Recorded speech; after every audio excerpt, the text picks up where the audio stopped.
देखिए, मैं समझता हूं कि अगर मेरे पिता जीवित रहते और उनका बेटा इरफान अंसारी के जगह पे रहता और इरफान अंसारी जी मेरे जगह पे रहते तो राजेंद्र बाबू ऐसा काम नहीं करते। राजेंद्र बाबू पहले पार्टी की कार्रवाई को सम्मान देते और पार्टी के लीडर्सों को सम्मान देते। तो मैं समझता हूं कि मेरे को उस पर टिप्पणी नहीं करना है। उन्होंने जो एफआईआर कराया है वो एक पिता के तौर पर कराया है, जो सब पिता को करना चाहिए अपने बेटे के लिए। लेकिन मेरा परिवार जो है वो पहले पार्टी के लिए देखता है। इसको क्या आपको लगता है कि क्योंकि पहले फुरकान अंसारी सीएम से मिले यहाँ पर, उसके बाद शाम में आवेदन दिया गया है? देखिए, सीएम से जब वो मिल रहे थे उन्होंने उर्दू की पढ़ाई के बारे में आपको ही संजय जी उन्होंने बाइट दिया है, और निश्चित तौर पर हमारी जो जानकारी है और जो सीएमओ की से जानकारी मिली है, उन्होंने उर्दू पढ़ाई को लेके उन्होंने उर्दू विद्यालयों का मैटर उठाया है। इस विषय पर मेरे या इरफान अंसारी जी के विषय पर उन्होंने कुछ नहीं बोला है। और मैं फिर बोल रहा हूँ, आज कैमरा के सामने बोल रहा हूँ कि मैंने अपने विधायकों को फंसाने के लिए या फिर उनको उलझाने के लिए उनकी जानकारी पुलिस में नहीं दी है। मैंने उनको बचाने के लिए उनकी जानकारी पुलिस में दी है, क्योंकि अगर मैं जानकारी देता नहीं तो पुलिस काम किस संदर्भ में करती? पुलिस कैसे समझती कि इरफान अंसारी जी को और विल्सन कोंगाड़ी जी को या फिर राजेश कश्यप जी को ट्रैप किया जा रहा है? और ट्रैप करने वाले कौन है, इनको इस बात की मैंने जानकारी एफआईआर में दी है। तो मैंने बचाया है कि मैंने फंसाया? और अगर मेरे एफआईआर के बाद उनकी अरेस्टिंग होती तो मैं समझता कि मैं दोषी हूँ। मेरे एफआईआर से पहले उनकी अरेस्टिंग हुई है। नहीं, तो फुरकान अंसारी का कहना है कि उन्हें छोड़ा जा रहा था, लेकिन आपके एफआईआर के बाद जो कॉपी यहाँ से गई उसके मैंने बाद उन्हें जेल भेजा गया। आप थोड़ा लेट आ रहे हैं। उससे पहले मैंने बाइट में ये बातें बोली हैं कि आज शायद मेरे पिता जीवित रहते तो फुरकान अंसारी के जैसा बयान वो नहीं दे रहे होते, अगर मैं इरफान अंसारी की जगह पे रहता और इरफान अंसारी मेरे जगह पे रहते। क्योंकि राजेंद्र बाबू के लिए पहले पार्टी थी, बाद में उनका परिवार था। सबकी ओर से कहा जा रहा है कि आपकी भूमिका इसमें बड़ी है। देखिए, ये मेरा अकेले का काम नहीं है एक्सपोज करना। मैं आज आप ही लोग से पूछता हूँ, आप लोग पत्रकार हैं, कोई पॉलिटिकल बीट देखता है, कोई क्राइम बीट देखता है। जो क्राइम बीट देखता है वो दिन भर पुलिस हेडक्वार्टर में बैठा रहता है। जो पॉलिटिकल बीट देखता है वो दिन भर बीजेपी और कांग्रेस कार्यालय में बैठा रहता है। बिना अंदर घुसे हुए एक्सपोज किसी चीज को या फिर बिना अंदर घुसे हुए किसी चीज का न्यूज आप लोग ला सकते हैं क्या? अगर मैंने एक्सपोज किया और अंदर नहीं जाता, और ये तो पार्टी का विषय है ना कि पार्टी ने मेरे को किस तरीके से उपयोग किया। ये तो सरकार का विषय है। सरकार के गठबंधन धर्म के पालन करते हुए गठबंधन का जो हमारा नेता है आदरणीय मुख्यमंत्री हेमंत सोरेन जी, उनका विषय कि उन्होंने मेरे को किस रूप से उपयोग किया। उन्होंने आपको बता भी दिया। कल 10:30 बजे तक मैं विलन था।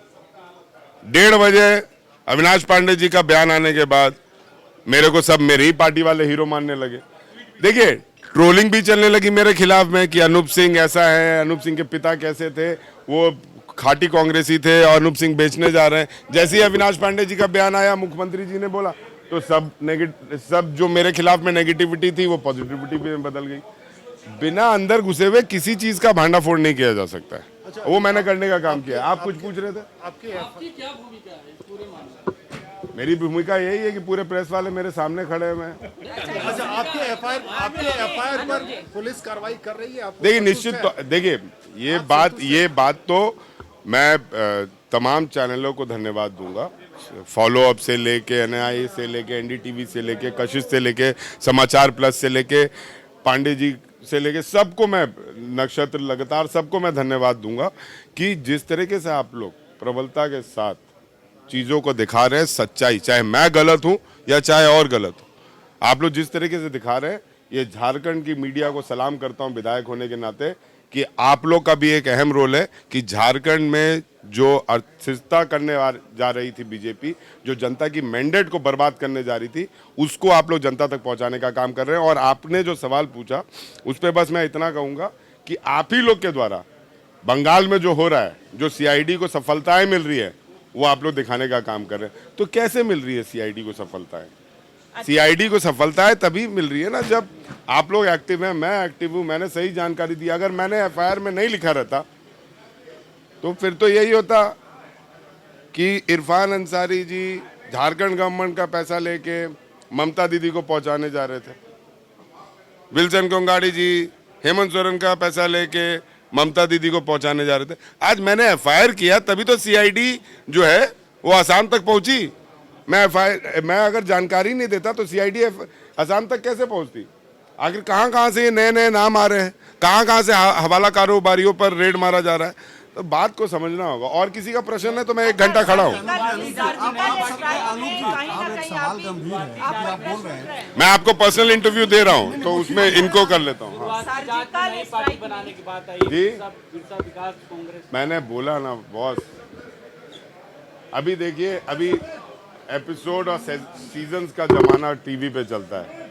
एपिसोड को रिलीज होने दीजिए, क्लाइमेक्स मैं जोड़ते जाऊंगा।